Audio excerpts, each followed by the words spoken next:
Caranya agar otak kita ini tetap selalu sehat dalam keadaan prima. Apa caranya? Bahagia. Bahagia. Bersyukur, ikhlas. Yakin. Usaha. Usahanya terakhir. Oke.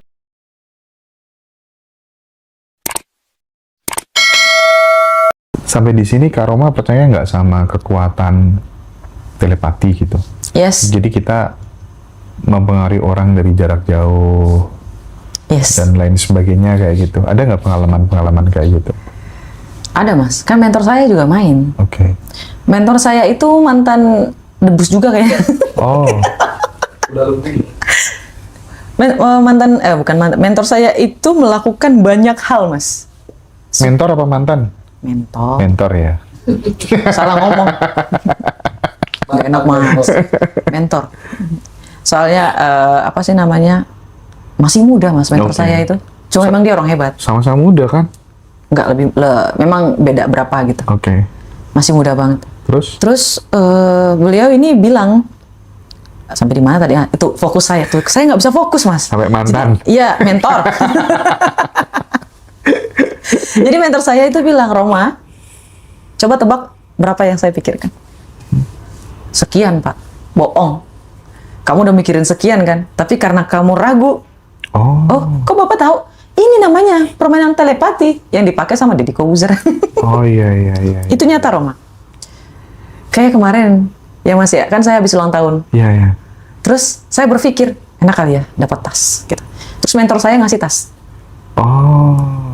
Jadi saya sampai hubungin, Bapak, kok Bapak beliin saya tas? Gitu.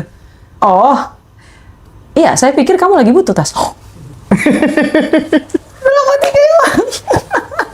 Aku takut sama mentor gue nanti. Masya Allah, tabarakallah. Karena nanya, Mas, ya, Bapak saya lagi ulang tahun loh, nggak diucapin gitu. Oh iya, selamat ulang tahun Roma, kayak gitu ya Mas ya. Terus malamnya, Roma, itu saya kirim lewat Gojek. Oh hadiahnya, nggak ngasih tahu Mas ya. Pas dibuka saya kaget lah. Ini tas kayak gitu. Karena saya lagi Kayak gitu tuh bisa terjadi tuh karena faktor apa ya? Karena menurutku ya, sorry to say, itu nggak akan terjadi bagi orang yang tidak memiliki kedekatan. frekuensi Mas. Misalnya nih Mas, kalau kita sering ngobrol nih, kita udah selaras gitu ya Mas ya frekuensinya kayak gitu. Itu bisa Mas. Oh, oke. Kemarin saya sempat berpikir, kalau nanti aku diundang lagi ke ngaji Roso, kayaknya aku bakalan ngomong deh kalau aku tuh bukan orang yang berkecimpung di dunia spiritualis. Tiba-tiba Mas Hendra ting kayak gitu. Mbak Roma kapan lagi ketemu kayak gitu ya Mas ya. Saya berpikir kayak gitu Mas. Jadi saya pengen sampaikan ke teman-teman, saya tuh tidak spesialis di spiritualis. Banyak yang lebih jago daripada saya, ya. Misalnya kayak Teh Feby kayak gitu. Saya tuh fokus ke self development di bagian mindset, monopoli diri kamu dari pikiran, perasaan dan tindakan. Oke? Serahkan yang spiritualis kepada yang ahlinya. Oke? Kalau self development kamu bisa datang ke saya. Tapi aku sering juga ngalamin, misalnya aku tuh ngefans sama dosenku gitu ya, baru batin gitu ya, tiba-tiba Mas Hendra sehat. Gitu Ya kan. Allah. Iya kan Mas? Itu biasanya dilakuin kalau misalnya udah banyak happy-nya Mas. Tapi ada yang lebih parah lagi, kalau dari ini ya, berdasarkan pengalamannya teman-teman gitu ya, bagi mereka yang sudah berpasangan, terjadi hubungan intim dan lain sebagainya, itu tuh biasanya justru malah makin kuat sehingga gampang terasa gitu. Oh, maksudnya kayak ketahuan selingkuh apa gimana? Enggak, apa tuh namanya, pokoknya tuh peka gitu. Mereka sama-sama peka tuh salah satu yang menyebabkan karena terjadinya peleburan energi. Nggak tahu kayak gitu gimana tuh.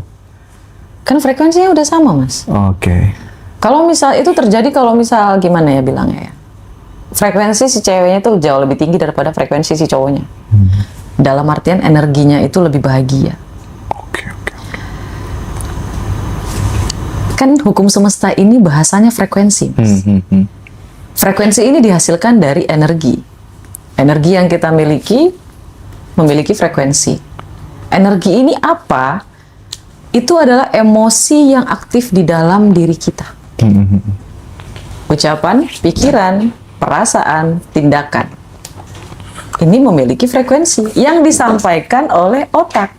Otak ini adalah router, Mas. Dan otak ini menyampaikan frekuensi yang A hanya nyangkut ke frekuensi yang A, tinggi dan tinggi, rendah dan rendah. Tinggi ini pasti sudah bisa mendetek yang di bawah, Mas. Tapi kalau yang di bawah nggak akan bisa ngedetek yang di atas. Sebenarnya ngeri sih, Mas. Permainan frekuensi itu ngeri banget, Mas. Nantilah ya, nanti segmen sama Mas Rozi sambil live gitu ya. Tapi aku penasaran dengan yang kapan hari itu, yang sempat ngobrol sama Mas Rozi. Oke. Tentang itu loh, Apa tuh, cowok-cowok yang pada melambe itu. Oh ya Allah ya Robbi. Itu kan menurutku ya, variabelnya kan banyak ya. Variabelnya tuh banyak gitu. Kalau misalnya dia kerja di salon gitu, itu emang kebanyakan kayak gitu. Yang cowok-cowok, temenku banyak yang gitu ya.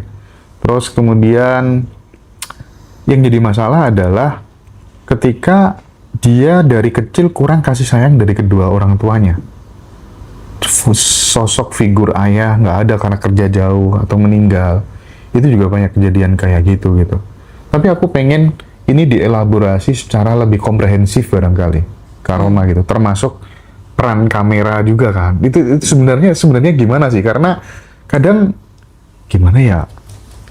Aku sebenarnya bisa sih ngasih tahu dia biar dia berubah nggak kayak gini kan, karena kasihan ibunya, kasihan orang tuanya. Andai kata kemudian dia suka sama cowok gitu. Iya, itu preferensi orang, it's okay lah ya. Tapi kadang kalau kita ada hubungan kerabat gitu kan, kadang kayak punya tanggung jawab moral gitu untuk meluruskan gitu kan. Gimana Kak Roma? Gini loh, Mas. Aku agak takut kalau misalnya mau ngomongin soal perasaannya, Mas ya. Perasaan ini adalah cobaan yang paling berat. Cinta itu adalah cobaan yang paling berat dari Allah Subhanahu wa taala. Dan justru Rasulullah juga mengasihani orang-orang yang sedang bermasalah dengan perasaannya. Ketika seseorang diuji, misalnya dia menyukai sesamanya kayak gitu, itu dia sedang diuji. Ketika dia sedang diuji, ada baiknya kita berdoa pada Allah, ya Allah ya Rabbiku, mudahkan hatinya, luruskan hatinya, agar dia bisa kembali ke jalan yang semestinya, kayak gitu ya Mas. Karena kita nggak bisa meluruskan yang kayak gitu tuh nggak bisa. Hanya dia, karena itu adalah cobaannya dia. Itu yang pertama ya Mas ya, kalau soal yang kayak gitu. Betul kata mereka perasaan tidak bisa dipaksakan. Kita bukan menerima ya Mas, bukan. Tapi ibaratnya kayak kita mengharapkan yang terbaik, minta pertolongan sama Allah supaya Allah ini kan pemilik energi ya Mas ya. Kita nggak bisa mengubah energi orang lain, kita nggak bisa. Kita hanya bisa mempengaruhi. Kalau mereka energinya kayak gitu, itu hanya bisa wewenangnya cuma dari Allah Subhanahu wa taala. Itu yang pertama. Yang kedua, itu adalah Feng Shui. Itu dari Feng Shui, Mas. Yin dan Yang. Oh. Yang cantik itu cewek apa cowok, Mas? Cewek. Berarti kalau cantik itu termasuk visual apa tidak, Mas? Visual. Yes. Berarti visual itu memang lebih ke wanita. Oke. Dan ketika ada laki-laki yang bermain di ranah visual, maka singkat, padat, dan jelas. Kayak gitu aja. Berarti aku udah bener ya? Bener. Udah 2 orang yang benerin mulai tuh. besok Masnya minggir. Iya, makanya mulai besok lebih baik miring. Biar supaya tidak, ya. Mas perhatiin deh, yang pemain ISQ, ada tuh yang sampai 1 juta follower. Cowok. Pemain ISQ. Iya. ISQ itu etnis Tionghoa juga. Oh. Pemain ISQ. Yang Pemain ngebahas ya? tentang... Bukan penulis ya? Penulis. Ya, dia juga motivator. Pak Ari. Mungkin, aku kurang tahu namanya. Kenapa? Beliau juga itu selalu menghadap miring kayak gini. Dia ngadap ngomong ke sana. Oh, dia bukan tahu ngadap- ilmunya berarti. Yes, itu dari Feng Shui. Saya tidak mengarang. Itu betul. Tapi menarik loh. Beliau tuh punya banyak ilmu ya Mas. Salah satunya waktu dia masih susah dulu, itu tuh setiap keluar rumah, ketemu orang di pinggir jalan selalu mendoakan gitu. Itu memang berimplikasi positif terhadap jalan hidup. Yes, Mas. Setidaknya ketika kita tidak bisa menolong orang banyak ya Mas ya. Setidaknya ketika kita melihat orang dan kita tidak mampu untuk menolong, lebih baik nggak usah komen, ih kasihan ya, nggak usah. Mending, ya Allah ya Rabbi, kau mudahkan rezekinya supaya dia bisa jauh lebih hebat daripada yang sekarang. Ketika kita melihat orang yang lebih susah dari kita, Mas, kayak gitu, kita malah mendoakan, ya Allah ya Rabbiku, banyakin customernya, ya Allah ya Rabbiku, banyakin pelayannya, banyakin pembelinya, kayak gitu. Jadi setiap kita lihat kayak gitu, berdoa kayak gitu, itu kayak menabur kebaikan gitu loh, Mas. Menabur kebaikan atau mempengaruhi vibrasi diri si pendoa sendiri? Atau Kalau dua-duanya? Dua-duanya, Mas. Dua-duanya. Ibaratnya kan kita mendoakan mereka, itu kan kebaikan buat kita yang balik kepada kita. Oke. Kita menyampaikan energi frekuensi yang positif, kayak gitu. Kalau misalnya frekuensi positif yang kita sampaikan, nyampe ke orang itu pasti positif, Mas. Kecuali dia memang udah negatif parah, nah itu beda lagi, Mas. Oke. Kalau orang yang sudah hilang kesadarannya kayak orang yang pakai narkoba, orang yang peminum berat, itu sudah routernya udah rusak. Itu susah untuk dipengaruhi positif, Mas. Susah, routernya udah rusak. Otaknya sudah rusak. Jadi gimana caranya agar otak kita ini tetap selalu sehat dalam keadaan prima? Apa caranya? Bahagia. Bersyukur, ikhlas. Yakin, usahanya terakhir. Oke. Tapi usaha sekeras apapun gitu ya Kak Roma ya, kalau misalnya seseorang tuh nggak punya yang namanya prosperity conscious di dalam dirinya, itu terkadang ya udah stagnan aja hidup itu gitu. Apalagi kalau dia punya poverty conscious gitu. Nah, bagaimana sih menginstall software kemakmuran itu yang paling mudah untuk anak-anak yang masih sekolah, yang dia terkadang mau lahir dari keluarga yang nggak mampu, itu kan bukan salahnya dia gitu. Menjadi masalah ketika kemudian dia nanti tumbuh dewasa dan dia mati masih dalam keadaan kekurangan, pada dia yang bermasalah.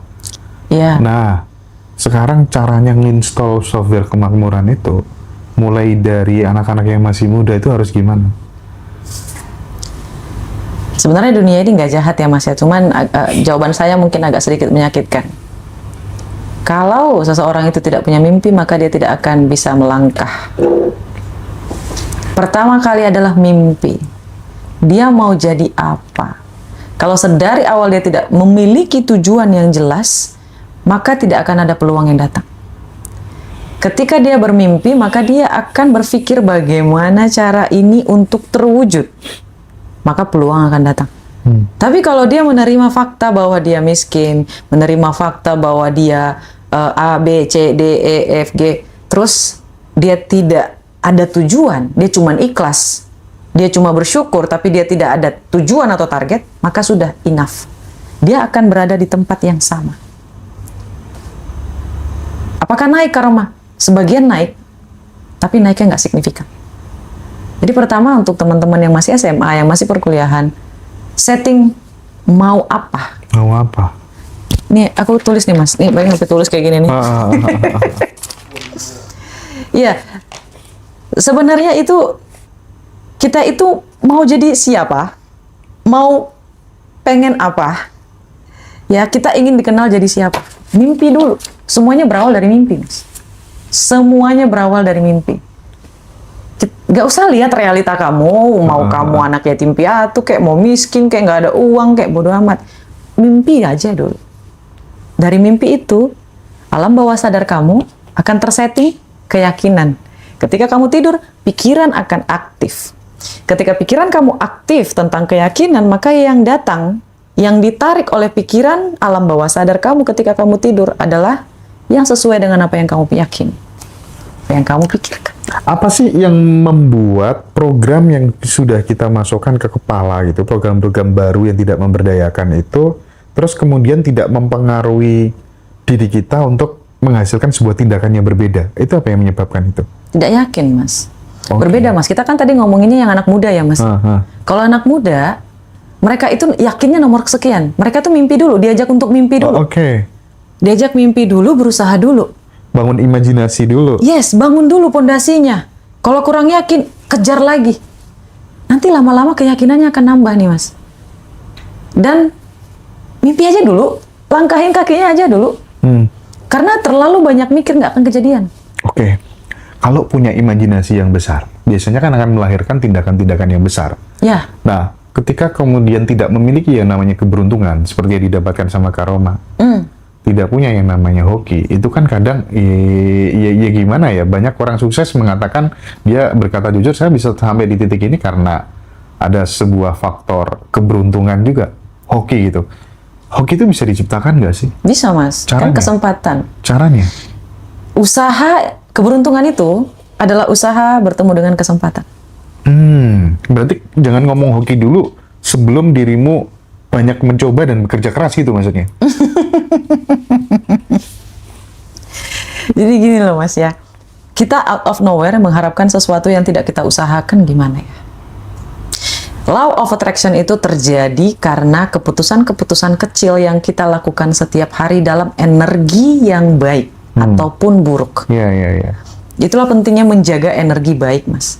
Karena ketika energi kita baik, kita pertama percaya diri, kita menjadi lebih rajin, ya Mas ya, kita menjadi lebih tegas, kita menjadi orang yang gigih, bekerja keras. Energi kita tinggi, keputusan kita juga akan mengikuti. Kayak gitu ya Mas. Tapi ketika energi kita rendah, kita kebanyakan ngeluh, kebanyakan mikir, kebanyakan kayak gitu, nanti dia jadi pemalas, ragu-ragu, OVT, perhitungan. Ya, Menarik Mas? tuh. Ya, dan dia tuh nggak enakan gitu loh Mas. Aku tertarik yang perhitungan tadi loh. Dah. Kamu pernah nggak ngalamin itu? Maksudnya dirimu tuh sangat perhitungan sama uang. Yes. Dampaknya apa? Miskin. Miskin ya. Waktu itu Mas saya sebelum tahun 2024 saya men-setting, meskipun saya sudah bekerja, saya men-setting saya makan 20.000 per hari. Saya men-setting uang saya tuh 20.000 per hari. Apa yang saya dapat? Nothing. Tapi ketika otak saya ubah gitu ya Mas ya. Ketika saya jajan, tapi tetap ada takarannya ya Mas ya. Soalnya saya juga punya financial planner saya sendiri gitu. Karena ketika saya kaya, emang orang kaya itu kan harus punya financial planner. Harus, nggak mungkin enggak. Saya tidak lagi menakar terlalu kecil. Artinya kalau saya menakar terlalu kecil, tabungan saya jauh lebih banyak. Sedangkan uang itu adalah air. Uang itu adalah air, teman-teman. Uang itu harus mengalir. Jangan mandek di kamu, nanti jadi air comberan, jadi busuk airnya. Uang itu harus mengalir. Jadi alirkan uangnya kemanapun, ke investasi, ke kripto. Jangan bilang kripto itu tipu-tipu ya, udah $600.000 loh Mas. Gila. Terus saham, terus obligasi, emas, jangan beli perak. Tolong, kita butuh perak, jadi jangan beli perak. Nanti terlalu mahal semuanya jadi naik. Iya sih, bener sih. Ya Mas ya. Terus Tapi sekarang di Cina tuh perak udah nggak boleh diekspor. iya. Mau dipakai sendiri semua. Iya, nggak bisa. Jadi agak disayangkan orang yang jualan perak. Karena perak itu memang khusus untuk bisa dipakai teknologi. Karena kita kan semakin maju teknologi gitu Mas. Pasti kita butuh perak. Iya. Lebih baik bermain emas kayak gitu. Jadi banyak sih. Uang itu harus mengalir itu satu. Terus saya berpikir lagi kalau saya jajan, ini adalah rezeki untuk pegawainya. Ini adalah rezeki untuk ownernya, untuk bisa membayar pegawainya. Uang ini akan mengalir lagi ke pedagang-pedagang lainnya. Oke. Jadi saya mulai merubah pemikiran saya nih Mas. Ya Allah ya Rabbiku, aku sedang sedekah. Balik lagi Mas.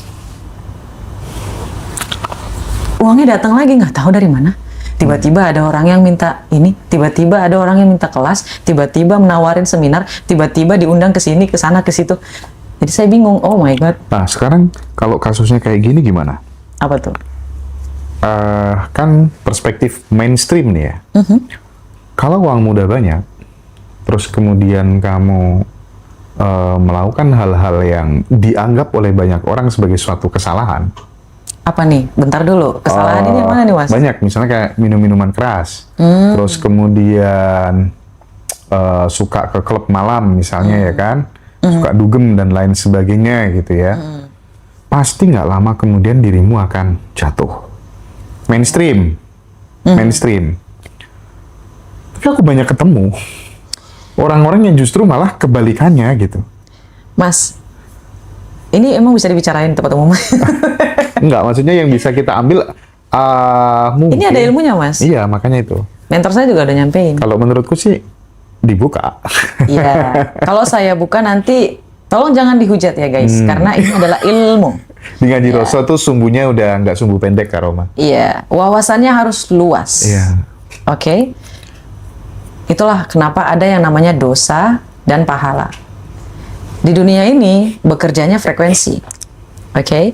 Mau itu baik, mau itu buruk, frekuensi nggak ngomongin moral.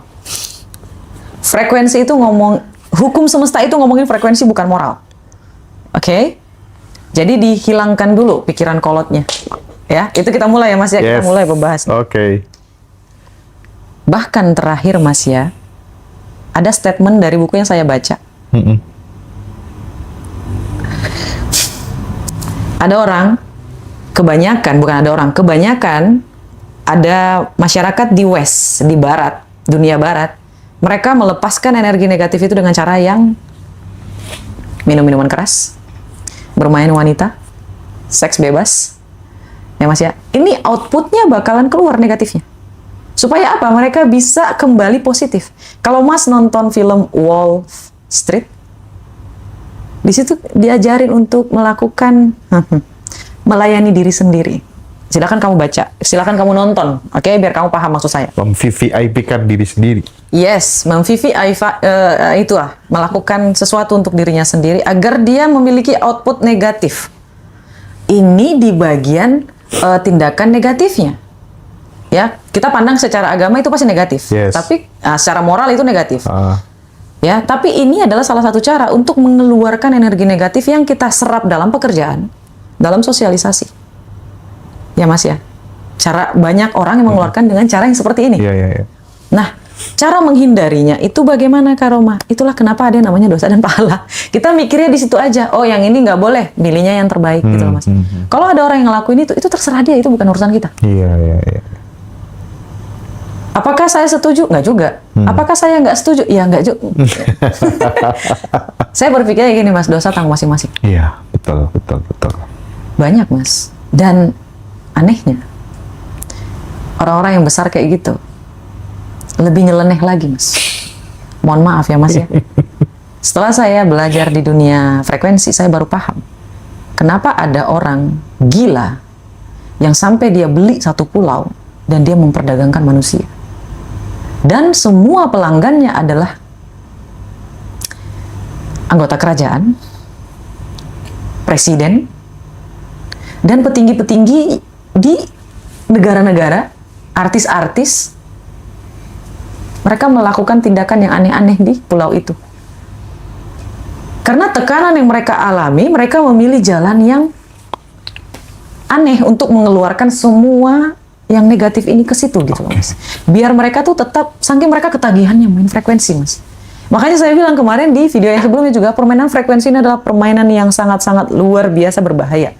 Jadi kalau kita nggak sejalan sama moral, sama agama kayak gitu, sulit. Oke, oke, oke.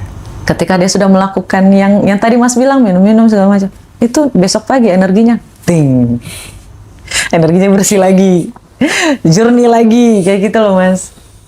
Iya kan? Oke. Tapi karena memang masih banyak teman-teman di Ngaji Roso tuh yang belum paham secara detail energi itu apa, frekuensi itu apa. Habis ini kita akan break sejenak dan kita akan tanya jawab live langsung ya dengan Kak Roma sama Mas Rozi yang sopir angkut ya. Sopir angkot. Iya, di komen di kan Mas wawancara tuh. Topinya kan dibalik kayak gini kan. Masa iya spiritual kok topi gitu kayak sopir angkot. Mas saya belum bayar ongkos loh kemarin.